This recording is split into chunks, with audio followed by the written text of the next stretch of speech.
yeah, my opinion at first was that everything was just kind of the same, but yeah, it changed along the way. We had been to Portugal about 10 years ago, and so I was really interested in seeing how it had changed. Before coming here and moving here, I really loved Portugal and I loved the people. So I was looking forward definitely to the different changes that I was going to see. My opinion of Portugal before starting the trip was this country that was very vibrant, had loads of colours, and they really loved everything that there was in terms of food and cooking. For me, it's always been a summer holiday destination. A lot of Brits go there just for their 2 weeks or their week off, so I've never really known about people moving there. It's always just been a summer holiday, you go to the beach, you relax, and then you go back to your 9 till 5 after you've finished. The North. The North.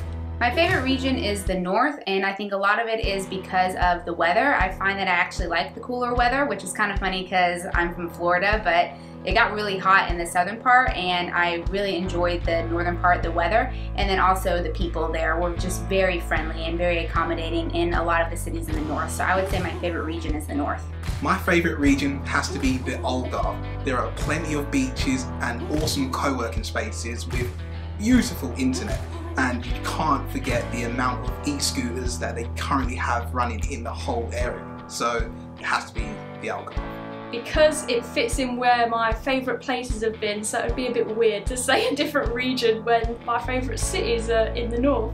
My favorite region is definitely the north. I think that the different cities up here really fit me well. I like the climate. If I had to choose a second favorite, then it would be Central, but I think that the north, the people are awesome, and best football team is here, FC Porto.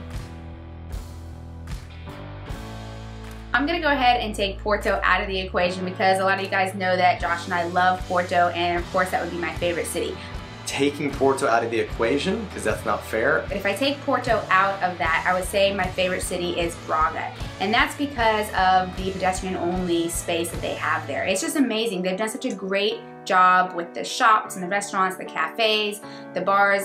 It's just beautiful. It's quite polished and nice looking. It's easy to walk around, and it's just a big open space there with the green spaces as well. So I would definitely have to say that Braga is my favorite spot. I would say the favorite city that we visited was Cascais. I didn't know much about Cascais before we went, and then we go there and it's just really, really beautiful. I hear it gets windy. We didn't really experience the wind, but along the water was absolutely stunning. Everything's nice and clean, and yeah, it just surprised me big time. I'm really glad that we ended up making it there. Matosinhos, because their open space, the walking area that they have between the beach and the road, there's so much open space there, and we went for a day and we saw people doing everything. They were rollerblading, cycling, jogging, people doing yoga, basketball, everything. So if you have a hobby, you're going to find someone there that also has that hobby. It was really lively. My favourite city has to be Lagos, and it's because of the amount of things that you can do in that area. They have boats, awesome beaches, and the boulevard is enormous. You could walk for ages there. The thing that actually surprised me the most was how little I liked the Algarve. And I know that might be kind of controversial because it's quite a popular place for people to move to or to visit. And so I remember it being awesome when we went there a long time ago, but now that we were back, it surprised me that I didn't really like it that much. It wasn't really anything special to me. So I think that was probably my biggest surprise because that was our first location. And so I think I had really high expectations with the whole project that we had and 90 days of traveling, and we're starting down in the Algarve. But it, honestly, when we were there, and even though it was the first one, it wasn't very exciting to me. And then as we continued into the other regions, it was even less thrilling to me than I thought it would be. So that probably surprised me the most after I reflect and I think about all the different regions that we went to. The biggest surprise is how different the people are. So what I mean by that is, yes, like all Portuguese people, more or less all Portuguese people are nice. However, in the south, in Algarve, it's definitely not as nice as the north. People in the south seem to be a bit jaded, maybe from tourists and foreigners that live there. People in Lisbon are a little more aggressive, certainly, than people in the north. People in the north are very laid back. I think when visitors come to Lisbon, or come to Portugal in general, but come to Lisbon, they tend to see that in Lisbon, oh, the people are very laid back and chill. But they're comparing it to other capital cities in Europe. But then if you go from Lisbon to Porto or Braga, you're gonna notice a bigger difference in the laid back nature. So certainly central and north, you have the most laid back, cool people. I thought this was a place that you would just come over for a week to soak up the sun and sit in your hotel. But after interviewing many expats, I truly realized that this is a place that people would consider a new home. How quickly the Portuguese switched their English and how well it's spoken. It was super easy when you approach someone to say hello and instantly they start speaking to you back in English. So that's what surprised me. Accommodations not allowing dogs. I think the biggest frustration was the housing situation that we got ourselves into. It was really hard to find a place that would allow dogs, which really surprised me because Portugal's quite pet friendly. You see loads of people with dogs. You can sit out at a cafe and have your dog. In Porto, the dogs can ride on the metro, and so it would just seem like there would be a lot of accommodations that would allow dogs. But I think the problem is they're always thinking these massive dogs that are just gonna rip up the furniture, chew on things, whatever that might be, so they're thinking damages. So it's easier for them to just say no pets allowed rather than, I guess, say, okay, some pets, but it just depends. So it was actually really surprising to me that we had a hard time finding accommodations that would allow pets, especially since our dog is really small. And I think that was a big source of frustration. It absolutely did my head in. It was so difficult for us to find good accommodations that allow dogs. It was so tricky, and it was just not fun trying to figure that out every 2 weeks. Human traffic.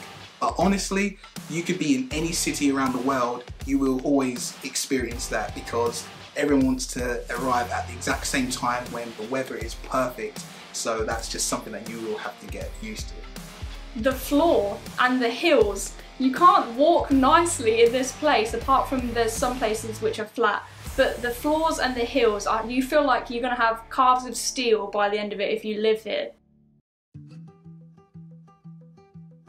I think this is a tough question because there are a lot of good options, a lot of good seafood, especially in some of those coastal cities, but I'm gonna go with the Porco Preto in Alentejo. We had this really amazing one in Beja where the restaurant had it kind of just hanging with these different vegetables, and it was so good. So I'm gonna go ahead and go with that in Beja. That was my favorite food. Pork and clams. All right, I know pork and clam seems like a really weird combination. It just tasted so good, and it was done Alentejana style, so the style from Alentejo, and it was just so good. It was rich. We had it in Évora. It was the best dish that I had when we were there. So 90 days of traveling, and that was the best dish for sure. The poke bowls made in Portugal are amazing. The ingredients that they use are the flavors. I can't even explain to you just how good it tastes.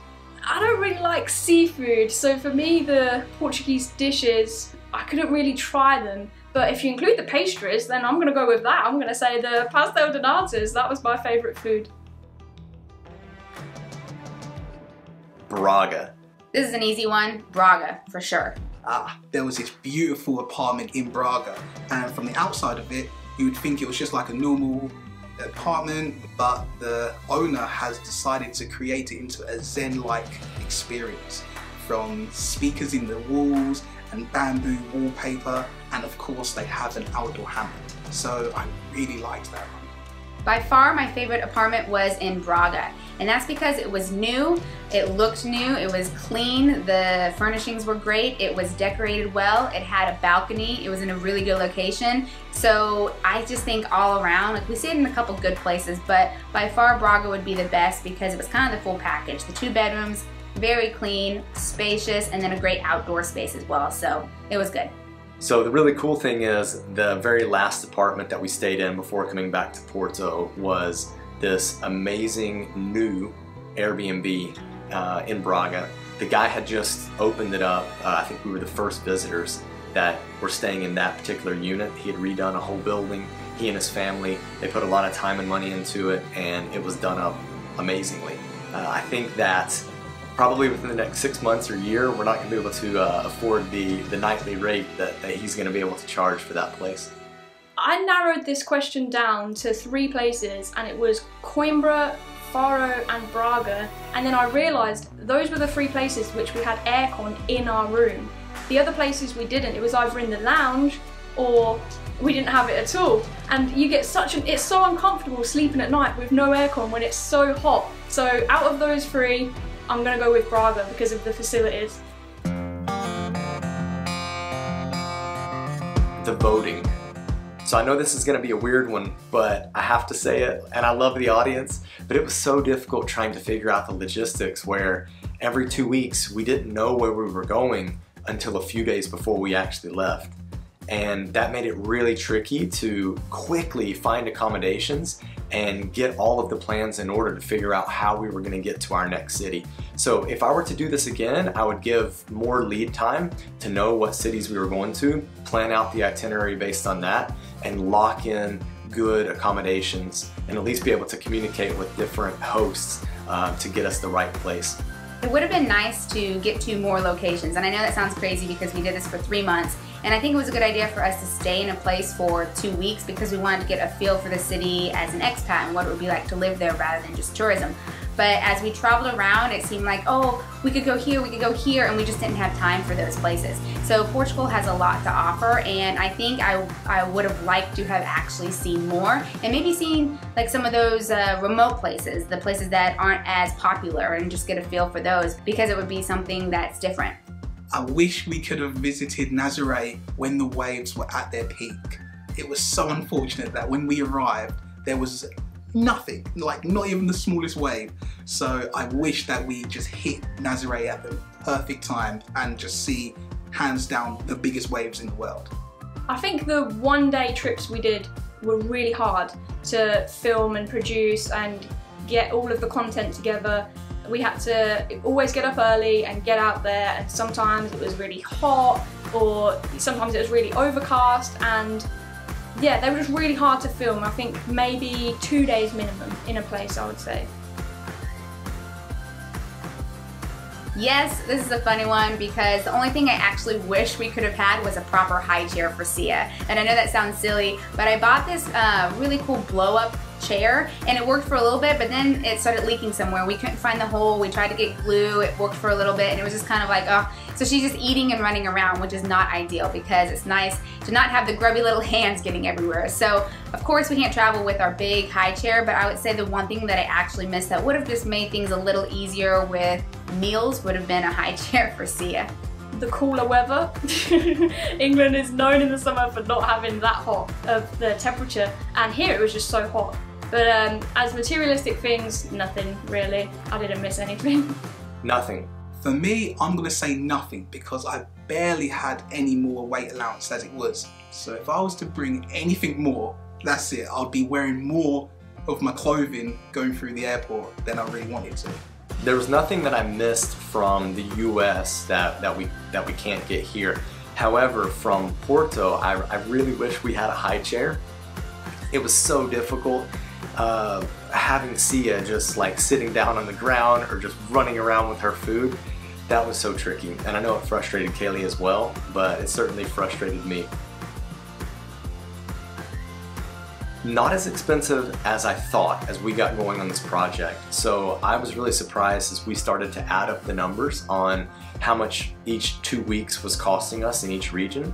And I was just shocked at how much the daily rate was per person.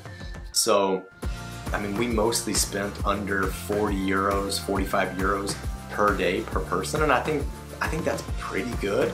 Imagine if you're a digital nomad coming here, and granted, we didn't factor in, you know, private healthcare and things like that, but, you know, traveling and food and all of the things that it takes to kind of live and move around, that was all taken into consideration. And, you know, we were looking at 40, 45 euros per day per person. So I think that that's good. I already had an idea that Portugal is an inexpensive country, especially for being a European country. So I didn't find it very expensive at all. And actually some of the things surprised me even more, like going out to eat and when you'd get the bill and be like, wow, we play the guessing game, like how much do you think that was? And sometimes it really surprised me at how inexpensive it was.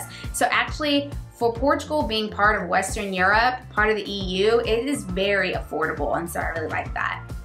If you go to the super touristy areas, you will be paying the prices like you would see as soon as you land. The plate of the days, Josh always says that they were always the cheaper option because a lot of the time they included seafood. Never really got to eat those. If you're gonna go somewhere like Domino's, it's expensive. Don't go to Domino's. Try and find a smaller Portuguese place that sells pizza. But as for the Continent and the Lidl and the Pingo, all of the supermarkets I think are reasonably priced. However, in terms of the supermarkets and the local markets, very fairly priced, I would say. Nothing looks any different from in the UK. It has to be Albufeira. I hope I said that right. Viana do Castelo. Aveiro. The places that are more west in the Algarve, we was in Faro and we did a couple of day trips, but I know that there's some really popular places the further west you go if you was looking at a map. And I think those would have been some nice beachy areas that I probably would have liked. I really want to visit that because it's meant to be like the Venice of Portugal. I don't know if it's exactly like the vibe, but it has the canals and the waterways and everything, and I really want to visit that. Apparently people are very friendly, it's beautiful, and we just didn't get there. So I would say that Aveiro is the one place that is still on my list of places to go. By the time we hit the north, we had so many people asking us to visit there. It almost was kind of comical in the sense that the poll closed, Braga was clearly the winner, and Viana do Castelo was, I think, a distant second. Maybe it was even third, I can't remember now. But so many people ended up writing, asking if we were going up there, and it got me really intrigued to know what Viana do Castelo has to offer. So I think Kalie and I will end up taking a trip up there. I've been told that they have the best beaches in the whole of Portugal, and the nightlife as well there. They just have many bars that you can just have a quiet drink and watch the football. I would definitely like to look there. My least favorite place was Évora. Évora. It has to be Évora, and I can't lie, but when I'm telling you how hot it is in that area, it is hot. You have these little pharmacy green signs that just have the weather icons on them, and it was actually reading 39 to 40 degrees, and with no wind either. It was so hot. While the Roman influence is really cool to see, there just wasn't much going on other than that. So it was like sightseeing for a little bit, but other than that, it just didn't fit my kind of lifestyle of what I would like. We weren't actually staying in the city either, so we were a little further out. And I think Alentejo was kind of fun to drive around, but Évora, the city as itself, I could take it or leave it. And I think it all had to do with the distance that we actually were from the city. But also whenever we were in the city, it just felt like there wasn't a whole lot to do. It could have been the time of the year that we were there, or just maybe the stuff to do wasn't really what we enjoyed doing.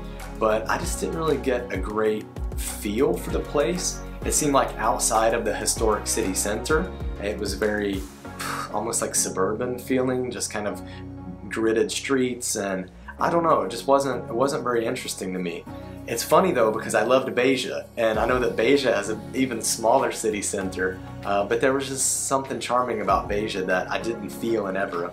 Because of the type of lifestyle, it's just not really for me. It was fairly quiet, and it's kind of in the middle of nowhere. And yeah, it just didn't really fit the kind of vibe. I like being by the beach, so it was just not for me. Something I wish we would have gotten to is the islands. Madeira and Azores are supposed to be beautiful, and I think that we will definitely do that very soon. I wish we could have on this trip, but it didn't end up happening. So I think that you guys should be on the lookout because we're going there soon. I feel like our time in Portugal is incomplete without seeing at least one of the Azores, the islands of Azores, and then going to Madeira. Madeira. So I think that we need to do that, and then maybe our Portugal experience and understanding of the country as a whole will be more complete. Obviously there's more cities to visit, but I definitely want to check out the islands. It would have been awesome to visit the islands, but I mean, the amount of bags I had, I think it's a bit of a blessing to not have to fly with all the gear. Ooh. I mean, the islands are what you see, you know, the beautiful pictures, and it's obviously something that everyone wants to go there. But really, I don't know, I enjoyed mainland Portugal. I think one day I will go there. So I feel like I've seen everything in Portugal, so I'm all Portugaled out for now, so I don't mind too much. There is so much more to Portugal than just the wine and the seafood. If you take a moment to grab a map and take up loads of the roads that lead you out into the beautiful kind of scenery areas, you can seriously see some views like you'd never see anywhere else. There's more to Portugal than just the beaches. Everyone comes here for a summer holiday break and they always visit the beach. You see all the photos and they're always just cocktails, meals, and everything is by the ocean. But there's so much more if you go inland to the Alentejo region, if you like your wine tasting or your olive oils and all the fancy things like that. There's so much more to it to see.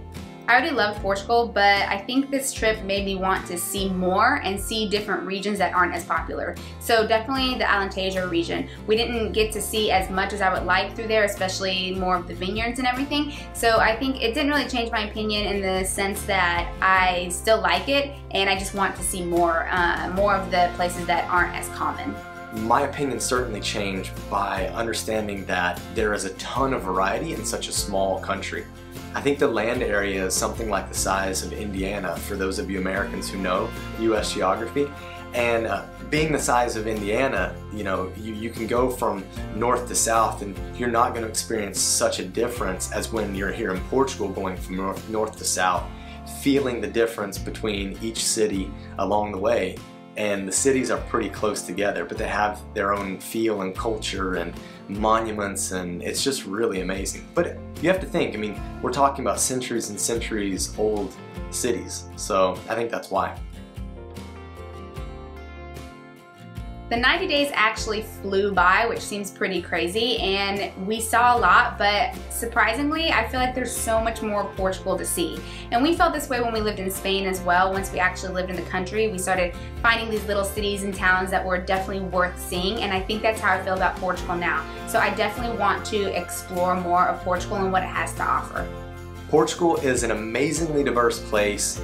I won't say that my opinion has altogether changed. I think that I found a greater appreciation just for how much diversity there is. Yeah, I mean, I don't think that my love and my desire to be here in Portugal can get any bigger. So yeah, amazing experience here in Portugal. A little sad that it's over, but also kind of ready to settle into life in Porto for the next who knows how long. The trip's been really cool. That's my final remarks. I think it's been awesome to see. Portugal was somewhere that I'd never even considered going, even for a holiday, you know, Greece, I've been to Greece and Spain, but never really considered Portugal, so I'm super glad that I came, and it's been really fun to see all the different aspects of it and meet really cool people, and yeah, it's been awesome. If you ever have an opportunity to head over to Portugal, I would strongly recommend it. The locals are super friendly, the shops are all starting to open again, and it's really a beautiful place. Like, honestly, head over. If you find our videos helpful and you want to support us more, then check out our Patreon page. And if this is the first video you've seen of ours and you want to see our 90 days traveling around Portugal, then make sure you click this playlist. Now let's get moving.